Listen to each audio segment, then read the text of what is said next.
The call came on a Tuesday afternoon, 2 weeks before Thanksgiving. I was reviewing quarterly reports in my corner office at Meridian Financial, the boutique wealth management firm I'd built from nothing over the past 7 years. The caller ID showed Mom, and I almost didn't answer. Our conversations had become increasingly strained over the past year. "Hello, Mom." "Jessica." Her voice was crisp, businesslike. No warmth. "I'm calling about Thanksgiving." I leaned back in my leather chair, watching the Seattle skyline through floor-to-ceiling windows. "What about it?" "We've decided to have a more intimate gathering this year. Just immediate family." The words hit exactly as intended. I wasn't considered immediate family anymore, apparently. "I see. Your sister's bringing the kids and David's fiancé will be there. We just think it would be better if you took this year off." I could hear my brother David laughing in the background, probably listening to every word. My sister Emma's voice chimed in. "Tell her we need the drama-free zone this year." "We're having Thanksgiving without you this year," Mom declared more firmly, as if I hadn't understood the first time. "We need peace." Peace. As if I was the source of family chaos. As if my success was somehow an embarrassment to them. As if working 80-hour weeks to build something meaningful made me the problem. I kept my voice steady. "Enjoy your meal." "Good. I'm glad you understand." She paused. "Maybe next year things will be different." Different. Code for, maybe next year you'll have given up this silly career and found a nice husband like Emma did. After she hung up, I sat in the silence of my office, processing what had just happened. My own family had uninvited me from Thanksgiving. The holiday I'd been looking forward to for months.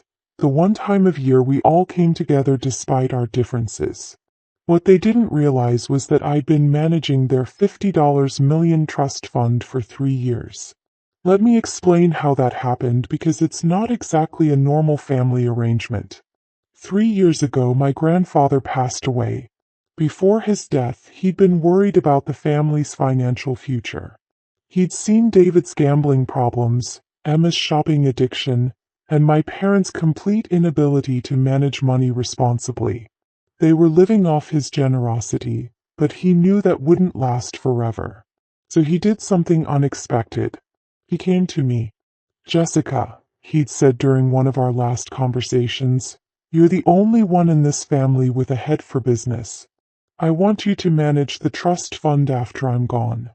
I'd protested. "Grandpa, I'm sure Mom and Dad would prefer to handle their own finances." He'd laughed, but it was bitter. "Your parents have never balanced a checkbook in their lives. David borrowed $50,000 from me last month for investments that I know went straight to Atlantic City. And Emma spent $30,000 on a handbag collection. The trust fund was substantial. $50 million, built over 3 generations of careful investments and business ownership. My great-grandfather had started with a small manufacturing company. My grandfather had expanded it into a conglomerate. And when he sold everything in the 1990s, he'd invested the proceeds wisely. The beneficiaries will be your parents, David and Emma, he'd explained. But you'll be the trustee. You'll decide when and how much they receive. What about me? You're building your own empire, sweetheart. You don't need my money.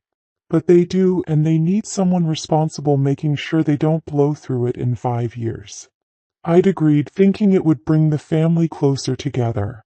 I'd be helping them, securing their futures, making sure they could maintain their lifestyle without worry. What I didn't anticipate was how much they'd come to resent me for my own success. The wealth management firm I'd started had grown exponentially. We managed over $2 billion in assets for high-net-worth clients, and I'd become one of the most respected financial advisors on the West Coast. I owned a penthouse downtown, drove a Tesla Model S, and had been featured on the cover of Financial Weekly magazine. But instead of being proud, my family seemed embarrassed by my achievements. At family dinners, They'd make snide comments about my fancy career, and ask when I was going to settle down like a normal person. They treated my success as if it was somehow unseemly, as if making money was beneath a proper lady. The irony was that while they were criticizing my career, they were living quite comfortably off the trust fund I managed for them. Their monthly distributions were substantial. My parents received $45,000 per month. David got $25,000 per month. Emma received $30,000 per month.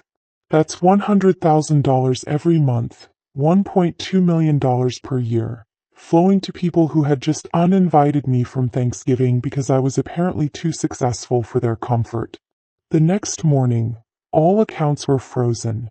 I arrived at the office early on Wednesday, made myself a strong cup of coffee, and opened the trust management system.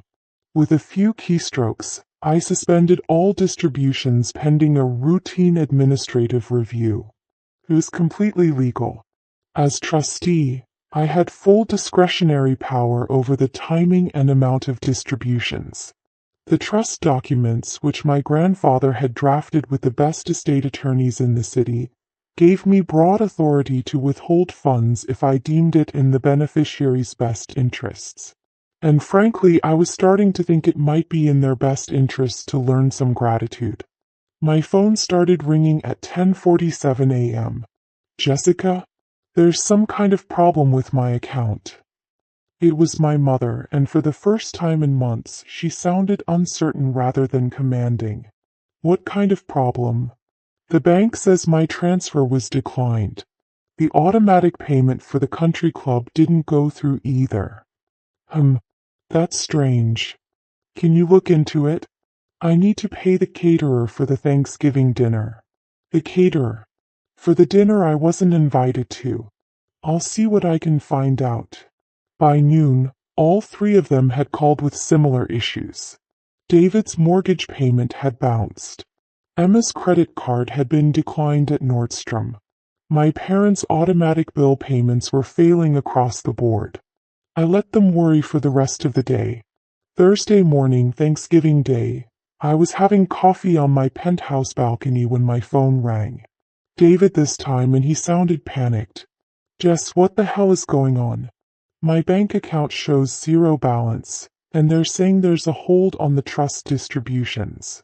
There's been an administrative review triggered in the trust account, I said calmly. These things happen periodically. What kind of review?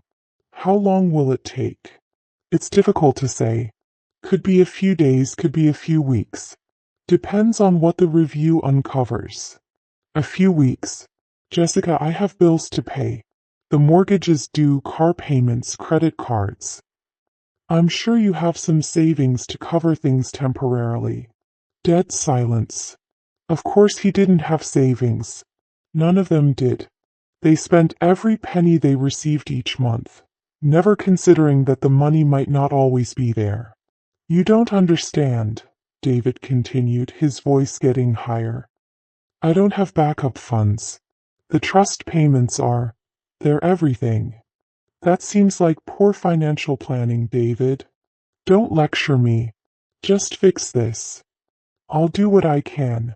Enjoy your Thanksgiving dinner. By Friday afternoon, the panic was reaching critical levels. Emma showed up at my office building. Security called up from the lobby. Miss Harrison, there's an Emma Garrett here to see you. She says she's your sister. Send her up. Emma burst into my office like a woman possessed. Her usual perfectly styled hair was disheveled, and she was wearing the same outfit I'd seen her in yesterday on her Instagram story. What did you do? She demanded. I'm sorry. The trust fund. The money. Everything's frozen and you're the only one who can fix it. I gestured to the chair across from my desk. Please have a seat. Let's discuss this like adults. I don't want to sit. I want answers. Emma, I told David, and I'll tell you, there's an administrative review in progress. These things take time. Bullshit. He was nearly shouting now. You're doing this because of Thanksgiving, aren't you? I raised an eyebrow. Thanksgiving. Don't play dumb. You're pissed because Mom uninvited you, so you're taking it out on all of us. That's quite an accusation. It's not an accusation, it's a fact. You've always been vindictive when things don't go your way. I leaned back in my chair studying my sister. At 34, she'd never held a real job. Her entire adult life had been funded by family money. First our parents, then the trust fund. She'd married her college boyfriend, divorced him 3 years later, and had been living off her settlement and trust distributions ever since. Emma, can I ask you something? What? When was the last time you thanked me for managing your finances? She blinked. What? I've been handling your trust distributions for 3 years. Making sure you have money every month. Managing the investments that generate your income, filing all the tax paperwork. When did you last acknowledge that? That's your job. Actually, it's not. I'm not paid for managing the family trust.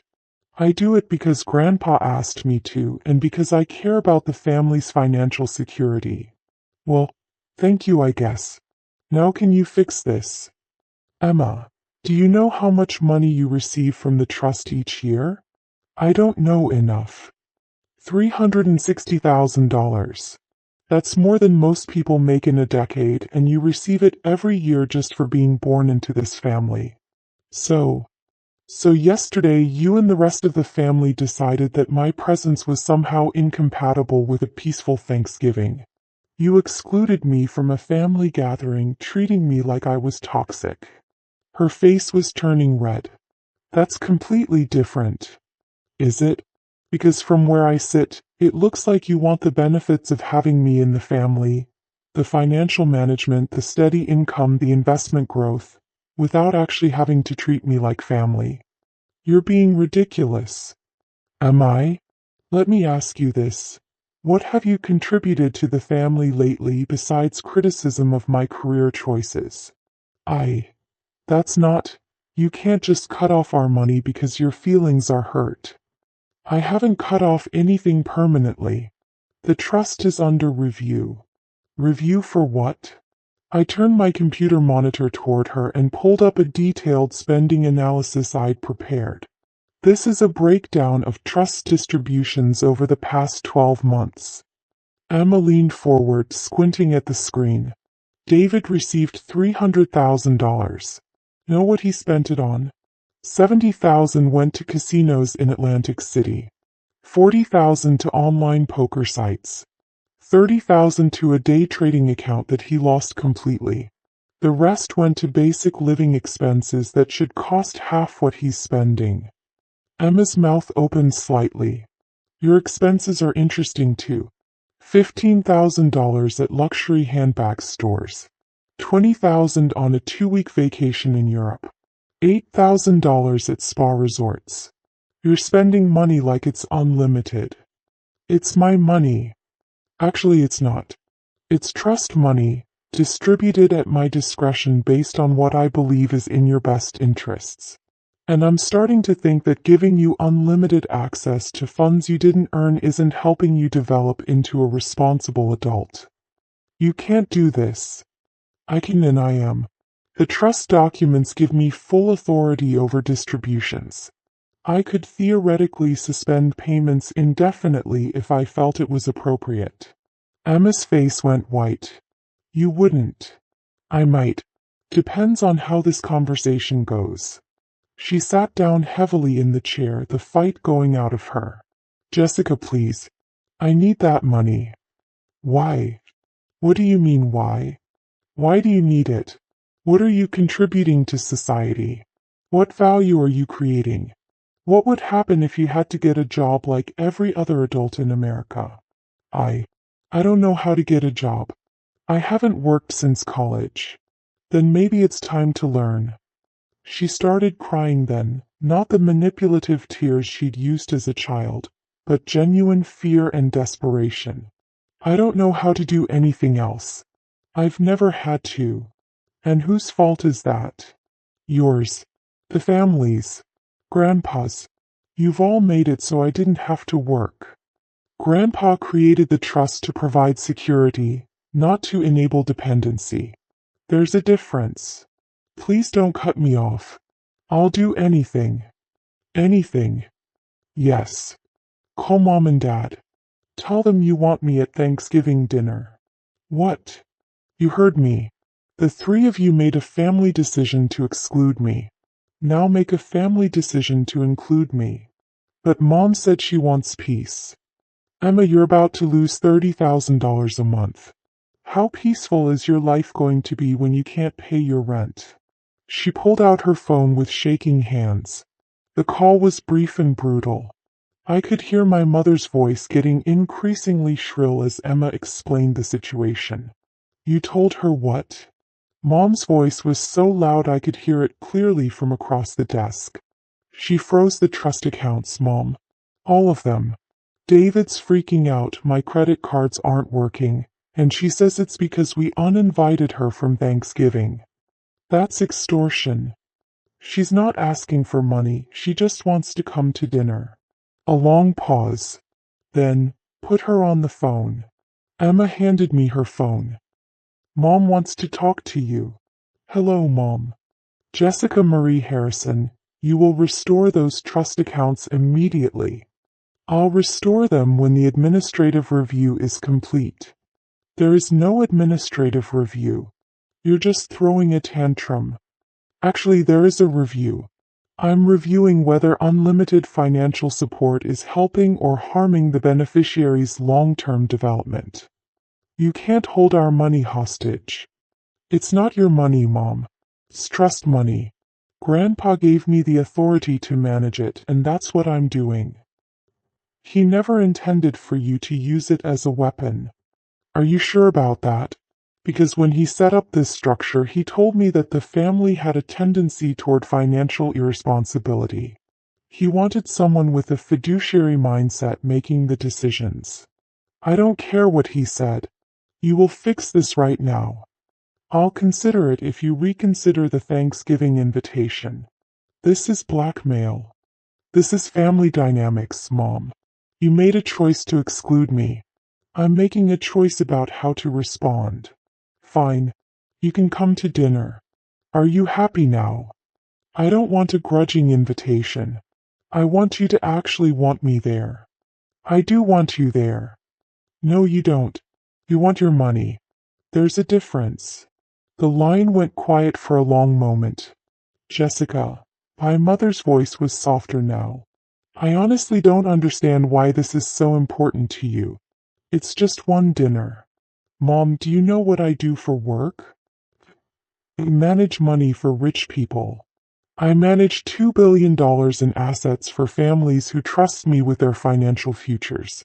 I've built a firm that employs 37 people. I was nominated for Financial Advisor of the Year by the Seattle Business Journal. That's very nice, dear. But you've never once asked me about my work. Never shown any interest in what I've accomplished. The only time you call me is when you need something. That's not true. When was the last time you called just to see how I was doing? Silence. Mom, I love this family. I want to be part of it.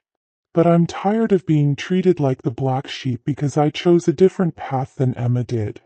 Emma chose family, marriage, children. Emma chose dependency. And I chose independence. Both are valid choices, but only one of us is contributing to the family's financial stability. Another long pause. I suppose we haven't been very supportive of your career. You suppose correctly. It's just that, it's hard to understand. When I was your age, women didn't do what you do. Times change, Mom. Yes, I suppose they do. She sighed. Jessica, I would like you to come to Thanksgiving dinner. Not because of the money, but because you're my daughter and I miss you. Do you mean that? Yes. I do. What about David and Emma? They'll adjust. And if they don't, they can eat somewhere else. I smiled for the first time in days. Thank you, Mom. That means everything to me. So you'll restore the accounts? I'll release this month's distributions immediately. But I want to have a conversation with the whole family about long-term financial planning. What kind of conversation? The kind where we talk about what happens if the trust money runs out. The kind where we discuss everyone's financial goals and responsibilities. The kind where we plan for a future that doesn't depend on unlimited family support. Jessica, we've always had family money.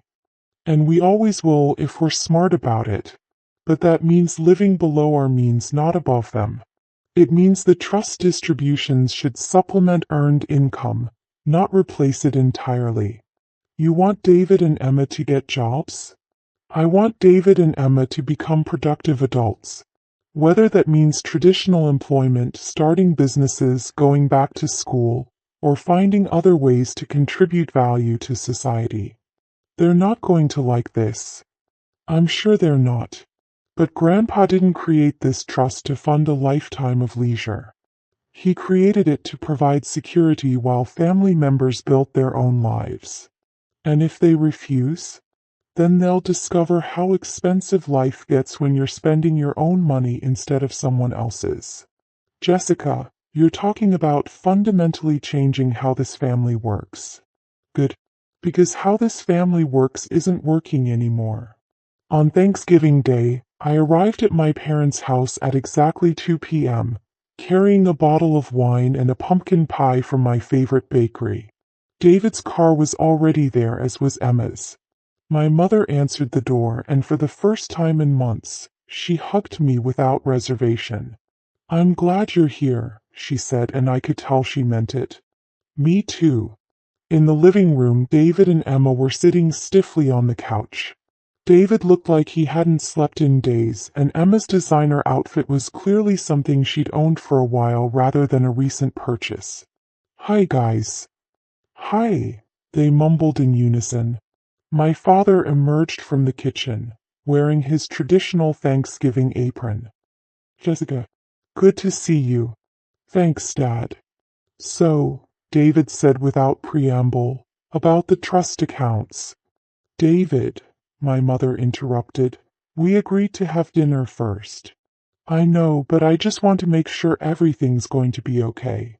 I sat down across from him. "Everything's going to be fine, David. But we do need to have a conversation about the future." "What kind of conversation?" "The kind where we talk about your plans beyond the trust fund." "What do you mean?" "I mean, what do you want to do with your life? What are your goals? What kind of legacy do you want to leave?" He looked confused. I don't know. I never really thought about it." "You're 36 years old, David. Don't you think it's time to start thinking about it?" "I guess." Emma shifted uncomfortably. "Are you saying we need to get jobs?" "I'm saying you need to figure out what you want your lives to look like. The trust fund should be a safety net, not a career plan." "But we've never had to work." "And how has that served you? Are you happy? Are you fulfilled? Do you feel proud of what you've accomplished?" Emma looked down at her hands. "Not really." "Then maybe it's time to try something different." Over dinner, we had the most honest conversation our family had shared in years. David admitted that he'd been gambling because he was bored and felt useless. Emma confessed that she'd been shopping compulsively to fill the emptiness in her life. My parents acknowledged that they'd enabled both behaviors by making financial success seem unimportant. "I want to try," Emma said as we were clearing the dishes. "Getting a job, I mean. I don't know what I'd be good at, but I want to try." "What interests you?" I asked. "I've always been good with people, and I like organizing things." "Have you considered event planning? Or maybe working at a nonprofit?" "I never thought about nonprofits. There are a lot of organizations that need people with your social skills and attention to detail. And the work would give you a sense of purpose." David was listening intently. "What about me? I don't have any marketable skills." "That's not true. You're great with technology, you understand financial markets, and you're actually quite smart when you're not distracted by gambling. You think I could work in finance? I think you could do anything you put your mind to. But first, you need to address the gambling addiction. He nodded. I know. I've been thinking about getting help. I can recommend some excellent counselors. You would do that? David, I want you to succeed. All of you. That's why I'm willing to be the bad guy when it comes to financial discipline.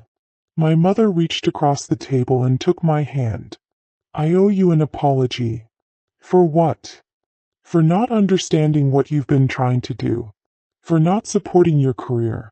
For taking your financial management for granted. And for uninviting you from Thanksgiving, Emma added quietly. That hurt, I admitted. But I understand why you did it. Change is uncomfortable and I've been pushing for a lot of changes. Good changes though, David said. I can see that now. As I drove home that evening, I felt something I hadn't experienced in months. Hope for my family's future. Not because they were wealthy, but because they were finally ready to take responsibility for their own lives. The next morning, I restored all the trust accounts and transferred the November distributions. But I also created new account structures that would encourage saving and investing rather than just spending. And I scheduled monthly meetings with each family member to discuss their financial goals and progress. 3 months later, Emma started working part-time at a children's charity. David began attending Gamblers Anonymous meetings and enrolled in a financial planning certification program. My parents started volunteering at a local food bank and discovered they enjoyed helping people who had less than they did. The trust fund was still there, still providing security and comfort. But it was no longer the centerpiece of anyone's existence. Instead, it had become what my grandfather had always intended.